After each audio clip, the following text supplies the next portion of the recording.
السلام علیکم ورحمۃ اللہ تعالی وبرکاتہ۔ نحمده ونصلي ونسلم على رسوله الكريم اما بعد فاعوذ باللہ من الشیطان الرجیم بسم اللہ الرحمن الرحیم ان اللہ وملائکته یصلون علی النبی یا ایہا الذین آمنوا صلوا علیہ وسلموا تسلیما اللهم صل على سيدنا ومولانا محمد معدن الجود والكرم وآله الكرام وابنه الكريم وبارك وسلم صلاة وسلاما عليك يا رسول الله صلی اللہ تعالی علیہ وسلم۔ عزیزان ملت اسلامیہ، اس سے پہلے والے درس میں حضور پاک صلی اللہ علیہ وسلم کے شمائل و خصائل، حضور پاک صلی اللہ علیہ وسلم کے مبارک اعضاء، آپ کے جسم سے تعلق رکھنے والی مقدس چیزوں کا تذکرہ ہوا۔ اس میں حضور پاک صلی اللہ علیہ وسلم کی زبان مبارک، حضور کے لعاب دہن، حضور کی آواز مبارک، حضور کی پرنور گردن، حضور کے دست رحمت، حضور کے شکم و سینہ اور حضور کے پاؤں مبارک کا تذکرہ ہوا۔ اسی کے ساتھ حضور کے جسم مبارک سے نسبت رکھنے والی چیزوں میں لباس، امامہ شریف، چادر مبارک اور کمبل مبارک کا بھی تذکرہ ہوا۔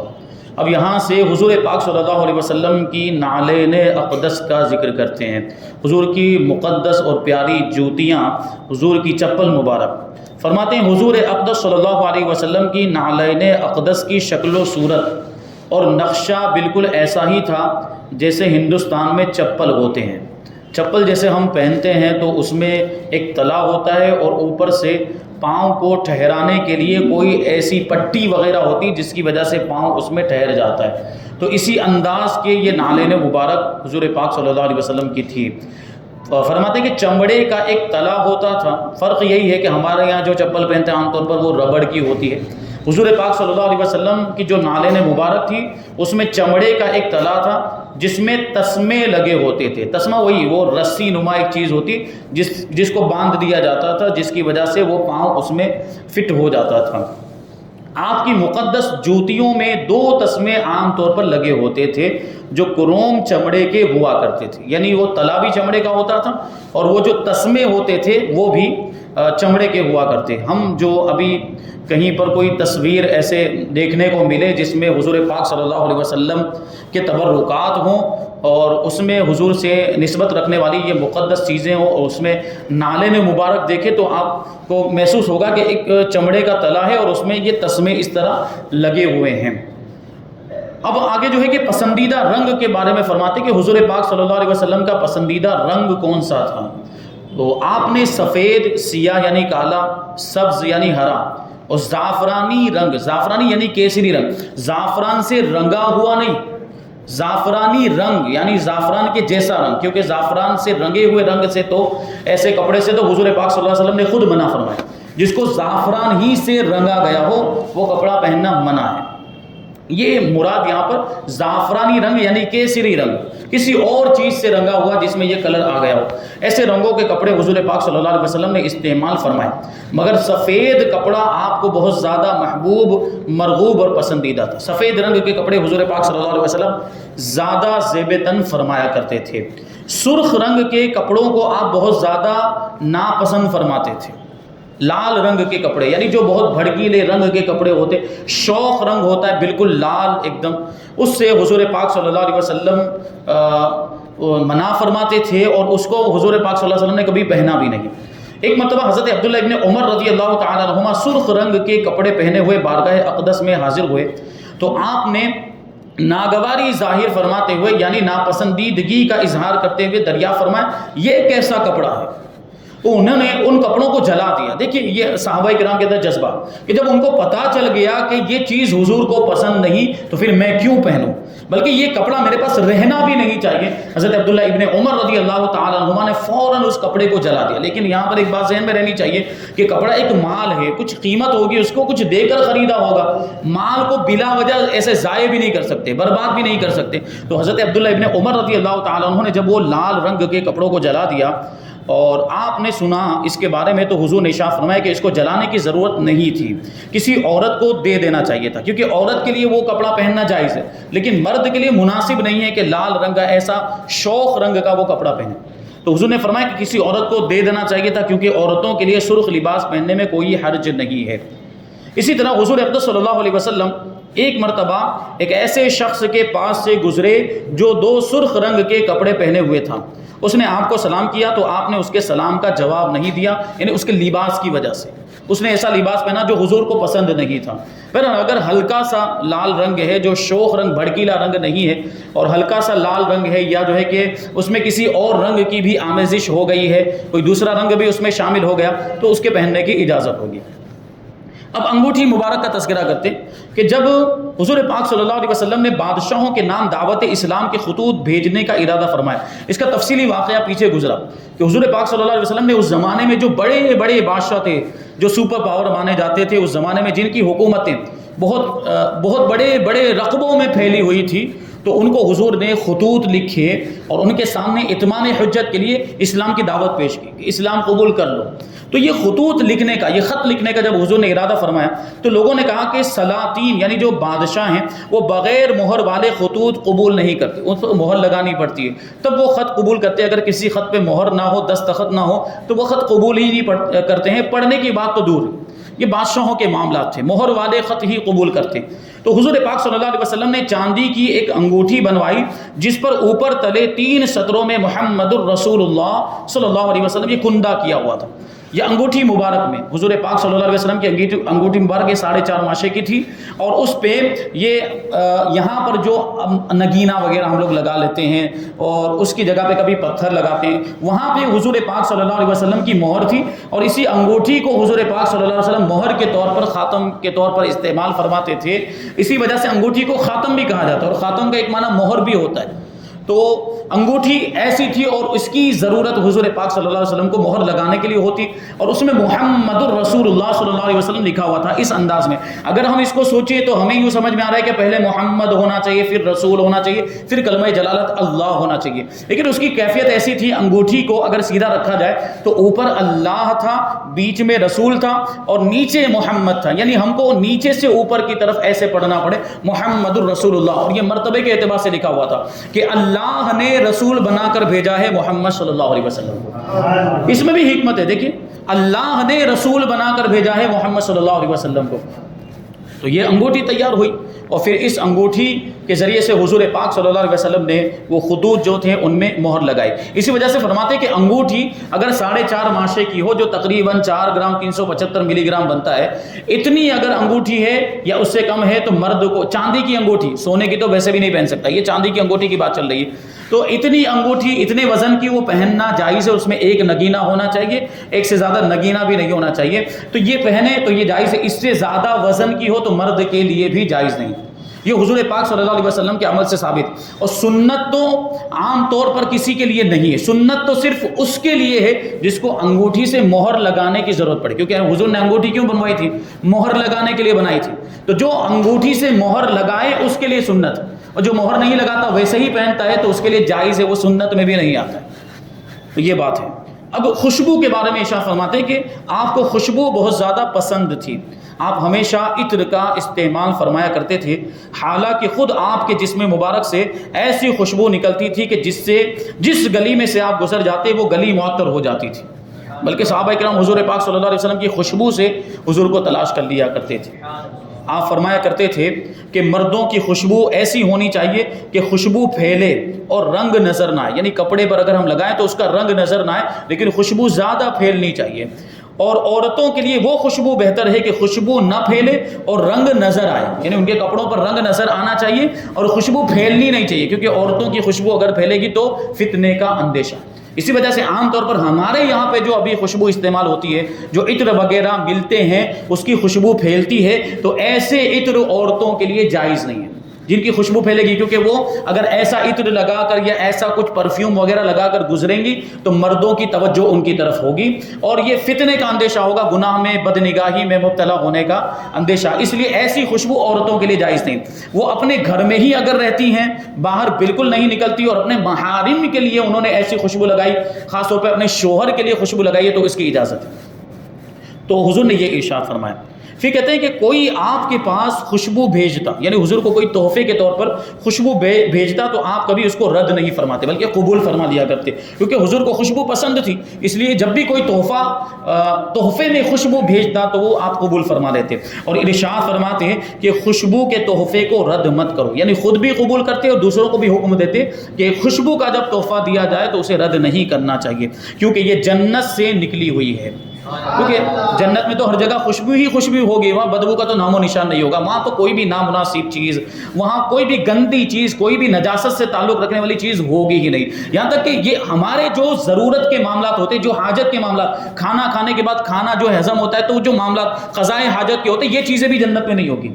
ایک فرمایا گیا کہ جو کھانا جس کی خواہش کریں گے جنت میں وہ کھانا سامنے حاصل ہوئے گا، جب ہو جائے گا، جب ہم کھا لیں گے پیٹ بھر جائے گا تو ایک خوشگوار ڈکار آئے گی اور اسی سے وہ سارا کھانا ہضم بھی ہو جائے گا، یعنی قضائے حاجت کی ضرورت ہی نہیں پڑے گی. یہ تو جنت کے معاملات ہیں. تو وہاں تو خوشبو ہی خوشبو، بدبو کا نام و نشان ہی نہیں ہوگا، گندگیوں کا نام و نشان نہیں. تو یہ خوشبو حضور نے فرمایا کہ جنت سے. اب حضور پاک صلی اللہ علیہ وسلم کے سرمے کے بارے میں ارشاد فرمایا کہ حضور پاک صلی اللہ علیہ وسلم روزانہ رات کو اسمد سرما لگایا کرتے تھے، اور آپ کے پاس ایک سرما دانی تھی، اس میں وہ سرما بھی اور ایک سلائی بھی تھی. اس سلائی سے حضور پاک صلی اللہ علیہ وسلم سرما لگاتے تھے. اس میں سے 3 سلائیاں دونوں آنکھوں میں لگایا کرتے اور فرمایا کرتے تھے کہ اسمد کا سرما لگایا کرو، یہ نگاہ کو روشن اور تیز کرتا ہے اور پلک کے بال کو اگاتا ہے. یہ اسمد یہ مخصوص جو ہے کہ یہ سرما جو ہے عام طور پر پتھروں سے بنتا ہے، پتھروں کو پیس کر جو ہے کہ وہ مخصوص پتھر ہوتا ہے، ہر کوئی پتھر لگا اگر آپ کوٹ کر اس کو لگائیں گے تو آنکھوں میں نقصان بھی ہو سکتا ہے. اور یہ اسمد سرما اوریجنل اور اصلی دریافت ہونا بھی بہت مشکل ہے، اس کو حاصل کرنا بھی بڑا مشکل ہے، کیونکہ معاملات ایسے ہو گئے ہیں کہ چونکہ حدیث پاک میں آ گیا. حضور نے ارشاد فرمایا اسمد سرما لگاؤ کہ یہ آنکھوں کو روشن کرتا ہے اور پلک کے بال اگاتا ہے. تو لوگوں نے اس کا غلط فائدہ اٹھانا شروع کر دیا. آپ چلے جائیں حرمین شریفین میں، مکہ مکرمہ، مدینہ منورہ، آپ کو چلاتے ہوئے لوگ ملیں گے اسمد لے لو اسمد لے لو، اور عام طور پر وہ نقلی ہوتا ہے. عام طور پر وہ جو سرما اسمد بیچ رہے تو حدیث پاک بھی پڑھ کے سنا رہے ہوں گے، اور یہ اسمد سرما وہ اس انداز میں جو ہے کہ وہ نقلی والا بیچو. بسا اوقات ہم نے سنا، بہت سے ہمارے احباب سے سنا، ہمارے ایک استاد بھی کہتے تھے کہ میں نے ایک مرتبہ اسی طرح وہ سرما خرید لیا یہ سمجھ کے کہ یہ اسمد ہوگا، اوریجنل اصلی ہوگا، اور جب آنکھ میں لگایا تو آنکھ میں بالکل ایک دم جلن ہونے لگ گئی اور آنکھ بالکل لال ہو گئی، اور ایسا لگ رہا تھا کہ آنکھ میں کچھ چبھ رہا. اب وہ کیا کیا اس میں شامل کیا ہوگا اللہ جانے. تو جو ماہرین ہوں اور جو اچھے لوگ ہوں جن پر بھروسہ کیا جا سکتا ہو، قابل اعتماد، ان سے معلوم کرنا چاہیے کہ یہ اصلی والا اوریجنل اسمد سرما یہ کہاں پر ملے گا. وہ جب بتائیں تو ان کے اعتبار سے وہ سرما حاصل کریں اور پھر اس کی یہ برکتیں آپ حاصل کر سکتے ہیں. تو احتیاط کرنی چاہیے وہاں پر ہم جائیں تو، کیونکہ وہاں پر بھی لوگوں نے اب دھوکہ دینا شروع کر دیا. ایسے مقدس مقام پر بھی، ایسے پاکیزہ جگہوں پر بھی لوگ یہ سب کام کرنے لگ گئے کہ نقلی چیزیں بیچتے ہیں. بہرحال تو حضور پاک صلی اللہ علیہ وسلم یہ سرما استعمال فرماتے تھے. اب حضور کی سواری کے بارے میں فرماتے کہ گھوڑے کی سواری آپ کو بہت زیادہ پسند تھی.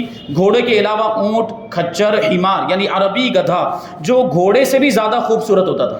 یہ ہمارے یہاں جو گدھا ہوتا ہے وہ دیکھنے میں اتنا خوبصورت نہیں، بلکہ گھوڑے کے مقابلے میں بدصورت لگتا ہے، گھوڑا اس کے مقابلے میں خوبصورت. لیکن یہاں بات چل رہی عربی گدھے کی جو گھوڑے سے بھی زیادہ خوبصورت ہوتا تھا، حضور نے اس کی بھی سواری فرمائی. حضور اقدس صلی اللہ علیہ وسلم کا مزاج اقدس نہایت ہی لطیف اور نفاست پسند تھا. حضور کی طبیعت میں صفائی ستھرائی، گندگی کو بالکل پسند نہیں فرماتے تھے، کسی طرح کا مطلب میل کچیل. حضور پاک صلی اللہ علیہ وسلم ہمیشہ صاف ستھرا رہنے کو پسند فرماتے تھے. حضور پاک صلی اللہ علیہ وسلم اکثر و بیشتر غسل فرماتے اور اچھا لباس پہنتے تھے، صاف ستھرا لباس پہنتے تھے، اور بالوں کا بھی بہت خیال رکھتے تھے. بالوں میں کنگھی کیا کرتے، تیل لگاتے تھے، اور بال کو بکھرا ہوا نہیں رکھتے تھے. یہ حضور پاک صلی اللہ علیہ وسلم کی سنتیں ہیں. تو ایک آدمی کو آپ نے میلے کچیلے کپڑے پہنے ہوئے دیکھا تو ناگواری کے ساتھ ارشاد فرمایا کہ اس سے اتنا بھی نہیں ہوتا کہ یہ اپنے کپڑوں کو دھو لیا کرے. اسی طرح ایک شخص کو دیکھا کہ اس کے بال الجھے ہوئے، بکھرے ہوئے، تو فرمایا کہ کیا اس کو کوئی ایسی چیز یعنی تیل کنگھی نہیں ملتی کہ یہ اپنے بالوں کو سنوارے. کہ بال اگر بڑے رکھے ہوئے زلفے، بعض لوگ رکھ لیتے ہیں زلفے لیکن اس کا خیال نہیں کرتے، یعنی اب زلفیں رکھ لی اور وہ بکھرے ہوئے بال ادھر ادھر دکھنے میں اچھے نہیں لگتے، تو زلفوں کا خیال، پھر کنگھی کریں، اس میں تیل وغیرہ ڈالیں کہ دکھنے میں وہ اچھا لگے۔ اسی طرح ایک آدمی آپ کے پاس بہت ہی خراب قسم کے کپڑے پہنے ہوئے آ گیا، یعنی میلے کچیلے کپڑے، تو حضور پاک صلی اللہ علیہ وسلم نے اس سے دریافت کیا، پوچھا کہ کیا تمہارے پاس کچھ مال بھی ہے؟ تو اس نے عرض کیا جی ہاں، میرے پاس اونٹ بھی ہے، بکریاں بھی ہیں، گھوڑے ہیں، غلام، سب قسم کا مال میرے پاس ہے۔ تو حضور پاک صلی اللہ علیہ وسلم نے ارشاد فرمایا کہ جب اللہ تعالیٰ نے تم کو اتنا مال دیا ہے تو چاہیے کہ تمہارے اوپر اس کی نعمتوں کا کچھ نشان بھی نظر آئے، یعنی اتنا سارا مال ہے پھر بھی تو نے ایسے کپڑے پہنے ہوئے، میلے کچیلے پھٹے پرانے کپڑے، جب اللہ نے نعمت دی تو پھر وہ نعمت تیرے بدن پر ظاہر بھی ہونی چاہیے، نہیں پھر ویسا کپڑا بھی پہننا چاہیے۔ یہ اس کو بولتے تحدیث نعمت، اللہ نے جو نعمت دی اس کو ظاہر کرنا، یہ دکھاوے کے طور پر نہیں ہونا چاہیے کہ ہم اتنے مالدار ہیں دیکھو یہ وغیرہ، دکھاوا ریاکاری یہ نہ ہو، تحدیث نعمت کہ اللہ نے ہمیں جو نعمت دی ہم اس کا اظہار کر رہے ہیں، تو اچھے کپڑے پہننے چاہیے۔ یہ حضور پاک صلی اللہ علیہ وسلم کو پسند تھا، اچھے اور صاف ستھرے کپڑے پہنے۔ اب حضور پاک صلی اللہ علیہ وسلم کی مرغوب غذاؤں کا تذکرہ کرتے ہیں کہ کون سی کھانے کی چیزیں حضور پاک صلی اللہ علیہ وسلم کو پسند تھی۔ فرماتے ہیں حضور اقدس صلی اللہ علیہ وسلم کی مقدس زندگی چونکہ بالکل ہی زاہدانہ یعنی دنیا سے بے رغبتی والی اور صبر و قناعت کا مکمل نمونہ تھی، بالکل سادہ زندگی، اس لیے حضور پاک صلی اللہ علیہ وسلم کبھی لذیذ اور پر تکلف کھانوں کی خواہش ہی نہیں کرتے تھے، یہاں تک کہ آپ نے کبھی چپاتی نہیں کھائی۔ چپاتی ہم جو گیہوں کی روٹی کھاتے ہیں، حضور پاک صلی اللہ علیہ وسلم نے پوری زندگی میں چپاتی نہیں کھائی۔ پھر بھی بعض کھانے آپ کو بہت پسند تھے جن کو بڑی رغبت کے ساتھ آپ تناول فرماتے تھے اور پسند بھی فرماتے تھے۔ مثلا عرب میں ایک کھانا ہوتا ہے جس کو حیض کہا جاتا ہے، یہ ایک قسم کا حلوہ ہوتا ہے۔ یہ کیسے تیار کیا جاتا ہے؟ فرماتے ہیں یہ گھی، پنیر اور کھجور کو ملا کر پکایا جاتا ہے۔ حضور پاک صلی اللہ علیہ وسلم کو یہ حلوہ بڑا پسند تھا اور بڑی رغبت کے ساتھ حضور اس کو کھاتے تھے۔ اور پھر جو کہ موٹی موٹی روٹیاں اکثر غذا میں استعمال فرماتے، سالنوں میں گوشت، سرکہ، شہد، روغن زیتون یعنی زیتون کا تیل، کدو خصوصیت کے ساتھ مرغوب تھا۔ گوشت میں اگر کدو پڑا ہوتا تو پیالے میں سے حضور پاک صلی اللہ علیہ وسلم کدو کے ٹکڑے تلاش کر کے کھاتے تھے۔ سوچئے کدو کتنا پسند تھا حضور پاک صلی اللہ علیہ وسلم کو۔ اب یہ کدو اور لوکی میں فرق ہے، جس کو ہم لوگ دودھی کہتے ہیں، دودھی جو ہے وہ لمبی ہوتی ہے اور کدو گول ہوتا ہے، حالانکہ دونوں کی تقریباً جنس ایک ہی ہے، یعنی دونوں یوں سمجھے کہ اپنی قسم کے اعتبار سے ایک ہی ہیں، لیکن ان کی بناوٹ تھوڑی سی الگ ہے۔ جو لوکی ہے وہ لمبی ہوتی ہے اور کدو جو ہے کہ وہ گول ہوتا ہے۔ حضور پاک صلی اللہ علیہ وسلم کو یہ بہت پسند تھا، اور حضور کو اتنا پسند تھا کہ بسا اوقات حضور پاک صلی اللہ علیہ وسلم بازار سے کدو خریدتے تھے اور اپنے کندھے پر رکھ کر اس کو گھر لے جا کر پکواتے تھے۔ یہ حضور کی محبت تھی اس سے۔ آپ نے بکری، دمبا، بھیڑ یعنی جس کو ہم لوگ گھیٹا کہتے ہیں، اور اونٹ، گور خر، یہ گور خر جو ہوتا ہے یہ ایک قسم کا جنگلی گدھا ہوتا ہے، یعنی جو ہمارے یہاں پہ جو عام طور پر یہ گدھے جو ہے کہ گھومتے پھرتے رہتے ہیں، اس کا کھانا حلال نہیں ہے۔ یہ ایک جنگلی گدھا ہوتا ہے جو خچر کی طرح دکھتا ہے، لیکن یہ ایسا گدھا ہوتا ہے جس کا کھانا حلال ہے۔